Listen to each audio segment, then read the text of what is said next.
SOCOM disturbance of the mental with her. Have a material witness.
Mercedes-Benz Fashion Week İstanbul'un ikinci gününe tekrar hoş geldiniz. Aramıza yeni katılanlar varsa ben Aslı Barış. Ve yanımda çok özel bir konuğum var. Sabahtan beri bir tarih yazıyoruz. Bu ilk dijital moda haftamız ve bu görsel şöleni bize yaşatan sevgili Emre Doğru yanımızda.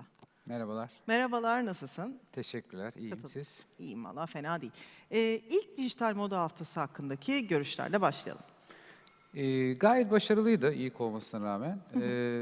Mekanlar, organizasyon ve ekip gayet iyiydi. Bizim için de farklı bir şey oldu. Ve fotoğrafın da çok önemli olduğu bir organizasyon olduğu için bayağı önden çalıştık.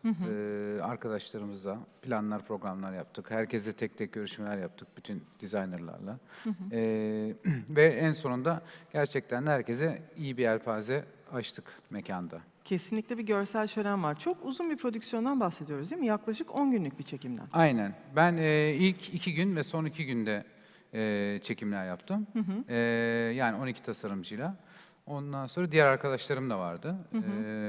Onlar da işte 3'er günden çekimler yaptılar. Bayağı uzun bir süreçti. Yani gayet sorunsuz geçti diyebilirim. Şimdi defilede çok daha farklı dinamikler var. Sonuçta bir koleksiyon ortaya çıkıyor. Farklı bir işte stylingi, o suyla bu suyla, seyircisiyle daha farklı bir ruh var. Ama burada bir hikaye anlatımı hissediyoruz biz. Bize o ruhu verebilmek için sizin sanatınız, sizin gözünüz, sizin kafanızda bunu oluşturduğu şey bir şekilde öne çıkıyor. Artık bundan sonra moda fotoğrafçılığının evrildiği kısım ya da moda haftalarının böyle mi olacak? Ne dersiniz? Bence bir kısmı kesin böyle olacak. Çünkü daha işe yarar, elde tutulur şeylerin fazlalığını görüyoruz. Yani hani sonuçta ön tarafa geçmek için birçok insan savaşıyordu. Şimdi çok daha fazla insan bunu seyredebiliyor ve detaylı seyredebiliyor. Notları istiyorsa kendi kendine alabiliyor. Hani sürekli cep telefonu tutup kaydetmek zorunda da değil. İstiyorsa durduruyor, içeri gidip geri geliyor. Yani sonuçta önemli olan yorumlar ve eksperimentse oradaki, yani çok daha fazla insanın daha detaylı gördüğü bir organizasyon oluyor bu şekilde. Burada kesinlikle çok avantajlar var ama biraz da işin farklı tarafını görmek istiyorum. Daha doğrusu anlamaya çalışıyorum. Şimdi envai çeşit filtre var ve yetenek denen de bir şey var. Sizin bize gösterdiğiniz şekilde bazı koleksiyonlar olmayabiliyor. Çünkü siz bize bir rüya sunuyorsunuz, muhteşem bir. İstanbul silüetinin önünde nefes kesici kıyafetler vesaire, bir hikaye, bir cool duruş. Bir şekilde ilgimizi, aklımızı çeliyor. Bu tasarımlar gerçekten... bu moda haftası için söylemiyorum ama gelecekte onu yansıtabilecek mi, onunla yarışabilecek mi ya da o ruhu tamamen askıda görebilecek miyiz? Ne dersiniz? Valla askıda görebilecek miyiz bilmiyorum ama giderek her gün yeni bir teknoloji çıkıyor. Herhalde 3D askılar olma ihtimali söz konusu. Veya çok daha detaylı çekimler yapılabiliyor artık. Yani eskiden o televizyonun pikseliyle şimdiki ekranımızın pikseli çok daha farklı. Ve hani sonuçta kumaşları hissetmenize kadar gösterilebiliyor. Çok yakın çekimler, 360 çekimler, işte belki de bazı markaların işte çeşitli hareketleri size o ürün ne kadar rahat diye gösteriyor. Yani olabildiğince o şey kısmını yıkmaya çalışıyor markalar. Ben elleyerek almak isterim. İşte ben veya işte görmeden hiçbir şey almam denilen kısmı yıkmaya çalışıyor. Hem onlar için bayağı bir financially bir saving ve bunu belki işte kumaşlarına ekleyebilecekler, başka şeylere ekleyebilecekler. Hem de sonuçta yeni dönem böyle bir şey yani. Yani belki Çok bu daha ekonomik avantajı hani çekimlere daha fazla para harcamak, daha bravo. fazla bütçe ayırmak Aynen. üzerine gidebilir. Aynen. Ama şimdi çekimler dediğimizde eskiden değişik destinasyonlar bulunuyordu. İşte dünyanın başka bir yerine de gidiyordunuz. 15 gün gidiyordunuz, işte ne bileyim Bella Hadid geliyordu, odur budur. Şimdi cep telefonuyla bile pandemi döneminde kapaklar gördük. Evet. Çok daha farklı, daha az ekiplerle daha değişik konseptler ortaya çıkmaya başladı. Moda fotoğrafçılığının bu anlamdaki geleceği ne olacak? Yani herkes kendi çekecek, koyacak ya da 3 kişiyle 5 kişiyle devam edecek şeyler mi? Yani bize genellikle başlık lazım zaten. Yani hep iyi gün, kötü gün oldu. Yani sonuçta bize bir title verildiğinde biz onun etrafında dönebilen insanlarız. Yani yönetmenler, ressamlar, fotoğrafçılar. Sonuçta bize işte bir pandemi title'ı verildiği zaman da onun esprilerini buluyoruz. İşte kamp olsun, işte self çekim olsun. Ben de yaptım. İşte uzaktan çekimler oluyor. Daha az piksellerle göründüğü haller oluyor. Bu da bir estetik oluyor. Yani Paris'e gitmiyoruz da işte yandaki Kocaeli'ndeki bir aileye gidiyoruz. O da bir çeşit. Yani bizim için farklılık yani ve onun için zorlanmak da bazen iyidir. Yani etrafınızdaki daha girmediğiniz kapıları bulursunuz Doğru. falan gibi. Önemli olan fikir, yani fikir her yerde çıkıyor. İlla Fas'a gitmenize gerek yok yani. Çok enteresan bir şey yaratmak için setini de yapabiliyorsunuz veya Sirkeci'de de güzel kareler alabiliyorsunuz yani. Tekrar buna döndük bir dönem. Doğru. Bakalım ne olacak? Peki şimdi döngülerden bahsediyoruz hali hazırda. Şu anda hani selfie çağı mı denir? Artık bir şekilde herkesin kendi Instagram feedinde çeşitli filtrelerle ya da filtresiz hikayelerini paylaştığı, kendini odakladığı bir alandayız. Bunun fotoğrafçılığa olan yansıması sizce nedir? Bu insanları ileriye götüren bir şey mi yoksa bir trend mi? Bundan sonra moda fotoğrafçılığında bizi neler bekler? Şimdi gördüğümüz üzere herkes kendini genellikle tek tarz çekiyor veya işte bütün o dünya çapındaki bahsettiğiniz isimler veya bu Türkiye'deki bu işi yapan insanlar çok fazla altyapı ile uğraşmıyorlar, konu ile uğraşmıyorlar. Çok tabii detaylı baktığınızda aradan alternatif tipler çıkıyor ama sonuçta bu işin de biraz ne derler, altyapısının olması lazım. Yani self-portrait çok eskiden gelen bir şey aslında. İşte bütün bu bizim okuldayken okuduğumuz veya araştırırken gördüğümüz o meşhur fotoğrafçıların da self-portraitleri var. Ve bunlar aslında bir altyapıya dayanıyor, bir felsefeye dayanıyor. Bir şeyler anlatmak istiyorlar. Konuları var. Yani Kuzey Avrupalı'nın başka bir tadı var, İtalya'nın farklı bir tadı var. İşte Türk eski fotoğrafçıların başka self-portretleri var. Ama yeni dönemde işte herkesin çektiği bu tat tek tip oluyor ve bundan sıkılınacak diye düşünüyorum. Her şeyden sıkıldığımız gibi yani. Nasıl size bir gün sürekli sigara içtirsem, sigara içerseniz bile sıkılırsınız falan gibi.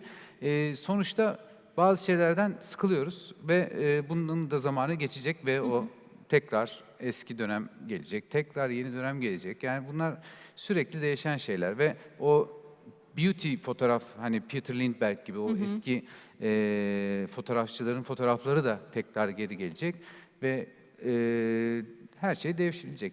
Ya bu Peter Lindbergh ya da Herbert tarzı Evet. böyle güzelliği tamamen yani ne bileyim son dönemde Mario Testino belki onu oynarsa Modern classics onlar. o bizim cins bir hayatımızda. şey mi? Akım mı bizi bekliyor yine? Daha yalın, daha yüz odaklı ya da form odaklı mı? Yani bunun sonucu benim görüşüm öyle. Bir modern klasik dediğim o akım geri gelebilir çünkü insanlar sadeliğe doğru gidiyorlar zaten. Gördüğümüz üzere o sadeliği biraz tekno yaşıyorlar. Ama onun getirisi olarak da daha da sadeleşip işte o Herbris, Richard Avedon, bu Peter Lindbergh tadı, o en sade güzellikler ortaya çıkabilir. Yani o zaten timeless bir, zamansız bir güzellik. O her dönem iş yapan bir güzellik ama daha da modası ön plana çıkabilir o sadeliğin. Genelde depresif zamanlardan sonra çok ekstravagan, en azından moda dünyasında öyle şeylerle karşılaşıyoruz. Hani Dior'un vesairenin bile ortaya çıkışta hani savaş döneminden sonra hani kumaş fazlası olsun vesaire. Fotoğrafçılıkta da bunun iyi kötü yansıması olur. Bundan sonraki dönemde eğer pandemi biterse böyle Tim Walker tarzı, oradan arkadan filin koştuğu, kıyafetlerin uçuştuğu falan tarzı böyle aşırı bir şeye de gidebilir miyiz, sapabilir miyiz? Ne dersiniz? Bence bu biraz financial bir durum. Yani biz mesela şu an çok daha küçük bütçelerle hareket ediyoruz. Tabii. Yani satış da ona bağlı olarak. Yani ne zaman ki harcanacak bütçeler artacak, o zaman gerçekten başka Türkiye'de de, yurt dışında da, çoğu yerde de Tim Walker'lar çıkacaktır diye düşünüyorum. Tabii. Yani bu çok büyük bütçeler bahsettiğiniz Evet. fotoğrafçıların bütçeleri. Ya ve ekip işleri. Tabii bu ekibi doyurmak şey anlamında, altyapı anlamında çok zor. Yani büyük alanlar gerekiyor, işte çok büyük sanatçıların çalışması gerekiyor filan. O Tim Walker hikayeleri biraz büyük işler. Onların zamanı biraz daha var. Peki gerekli mi? Niye gerekmesin? Çünkü hep insanoğlu yeni bir şey arıyor. Yani onun başka türlüsünü belki bulacak insan. Daha teknolojik olanını bulacak. Onlar belki robotlar olacak. O dev güller falan. Ama bir şekilde o da dönecektir diye düşünüyorum. Sonuçta baktığınızda, biraz araştırdığınızda hep o Steven Meisel'lar, bu eski fotoğrafçılar, her ay çekim yapan arkadaşlarımız ne yapıyorlar? Bir 30'lardan, 40'lardan, 50'lerden, 60'lardan sürekli geri dönüşten bir moda yaratıyorlar. Yani bu da sonuçta bir, dediğim gibi, modern klasikler de artık yavaş yavaş klasiğe doğru gelip bir daha bize sunulmaya başka bir tavırda başlayacak diye düşünüyorum. Anlıyorum. Peki bizim çekimlere gelecek olursak, bu ilk dijital moda haftamızın çekimlerinde sizi en çok zorlayan ya da en farklı bulduğunuz unsur neydi? Farklı bulduğum unsur çok hızlılık mesela farklıydı. Çok hızlıydık. Yani çok az bir sürede planlı programlı olmamız gerekti ve işte ilk defa mesela ben bir modeli bir kıyafetle çektim. Hiç kimse elbise değiştirmedi mesela. Öyle bir avantajım vardı. Mesela çok farklı tiplerle mesela biz çekeriz. Aynı modeli girer, değişir, gelir, yine çekeriz. Daha da geliştiririz olayları falan. Bunun tersine herkesi bir kere çektim mesela. Bu bir farklılıktı benim için. Hani ben çok normal hayatımda lookbook çeken bir insan değilim ama bu burada tabii önemli bir iş olduğu için burada mesela o beni bayağı etkiledi yani. Herkesi bir anda 25 kişiyi çekmiş oldum falan gibi. Enteresan setler yaptık. O güzeldi. Mesela dev bir mekan ama oradan 12 tane tasarımcıyı mesela değişik, her köşesinde değişik birini çektik. O mesela Ve enteresan. her koleksiyonun ruhu farklı. Bu sizi zorladı mı mesela hani benzer ortamlar? Tabii ama önden dediğim gibi her tasarımcıyla uzun bir WhatsApp grupları kuruldu. İşte birisi birisine benzeyen yerler seçerse onlar uyarıldı. İşte bununla bunu yaptık. Yani onun için hepsi gerçekten ayrı oldu. Yani bakarsanız sanki tüm İstanbul'da çekilmiş bile diyebilirsiniz. Yani öyle çok birbirine benzeyen iş bulmanız zor. Yani İstanbul Moda Haftası, yani Mercedes-Benz Fashion Week İstanbul'un ruhunu anlatacak bir şekilde arka fonda İstanbul'un farklı silüetlerini de görebiliyoruz. Evet, bayağı da farklı yerlerde var. Ya kimisi beyaz fonda da mesela yaptı. Yani çok da herkese işte arkada İstanbul silüeti gibi şeyler yapmadık. Tabii, Yani bazıları. o ruhuna uyanı öyle yaptık. Ruhuna uymayanı daha tekno, daha modern, daha yalın şeyler de yaptık. Enteresan işler çıktı. Evet, Görmenizi gerçekten tavsiye ederim. izlemesi çok keyifliydi. Özellikle 2 gündür izlediğimiz şeyler fazlasıyla doyurucu. Peki bir sonraki projeniz nedir? Bir sonraki projem, birkaç projem var. Şimdi yeni bir stüdyo, hep hayalini kurduğum bir Daylight stüdyo yaptım. Orada bir portre serisine başlamak istiyorum. Bunun altyapısını hazırlıyorum. Yani eski tip bu bahsettiğimiz fotoğrafçılar gibi. Bir de yol hikayesi kitabım var. Onu bitirmek istiyorum. Yani bayağı bir sonuna geldiğim gibi. Çeşitli yerlerde çeşitli modeller çekmiştim. Onu bitirmeye çalışıyorum. O da keyifli bir proje. Ona biraz daha mekan eklemek istiyorum. Türkiye ağırlıklı yani. Tamamen Türkiye'de çeşitli yerlerinde. Ona birkaç spot daha eklemek istiyorum. Çünkü sonuçta birinci benim amacım çok yer görmek. Yani bu hayatta. Onun için onu bitirmek istiyorum ve birkaç yer daha ona eklemek istiyorum. Böyle 2 tane ana hedefim var. Gerisi güzel işler çekmek. Şimdi seyahati sevdiğinizi direkt olarak da anladık. Şu pandemi meselesi bittiği zaman ilk gideceğiniz yer neresi olacak mesela? İlk gideceğim yer arabayla ne kadar uzaklaşabilirsek o kadar eşimle uzak bir yere gitmek. Buradan Yunanistan'dan çıkıp yani olabilirse İtalya'ya olabilir. Yani ben araba yolculuğunu çok seviyorum. Arabaları çok seviyorum. Yolda durup bir şeyler çekmeyi çok seviyorum. Ve ona belki bir proje katıp bir yol hikayesi de oradan çıkarmak isterim. Mesela Türkiye, bir ondan sonra yurt dışına Aynen. bir ayağı Aynen. şeklinde. Yani o gideceğiz. yurt dışına arabayla çıkma fikri özlediğim bir şey. Biz çok yapıyorduk. Bayağıdır yapamıyoruz. İşte bir sene oldu galiba. Neredeyse. Onu yapmak isteriz tekrar mesela hemen. Açıldığı zaman sınırlar.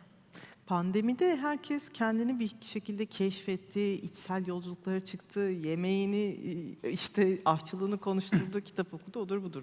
Siz pandemi sürecinde ilk başlarda, karantina ilk dönemlerinde daha farklı, bu yönümü de keşfettim diyebileceğiniz bir şey yaptınız mı? Ben tekrar bolca resim yaptım. Bolca ev sporu yaptım açıkçası. Ona tekrar alıştım. Çünkü spora yazılmıştık. Bayağıdır bir eşimle spora gidiyorduk. O bittiği için çeşitli yöntemler keşfettim tekrar. İşte evdeki spor aletlerini keşfettim tekrar. Bir tane küçük vardı. Yani tekrar işte bisikletle haşır neşir oldum. Yani böyle kendimi eğlendirecek ve spor yapacak bir sürü yöntem buldum. Resim enteresanmış, daha ziyade hani spor daha şey ama Evet. resim yaptığınızı bilmiyordum. Evet, resim o benim çok küçüklüğümden beri yaptığım bir şey. Arkadaşlarım özellikle hediye ister. Belki Böyle. sonra belki bir sergi. Evet, düşünüyorum. Yani hazır olmadan da çok böyle yarım istemiyorum bir şey. Onun için bayağı bir arşivim oldu. Onun da yeri gelecektir zamanda. Üçüncüyü de ona yazabiliriz yani. Tamamdır. O zaman listeye hemen ekliyoruz. Evet. Checkliste, bucket liste Checkliste, artık neyse onu bu şekilde ekle. Çok teşekkürler vaktiniz için.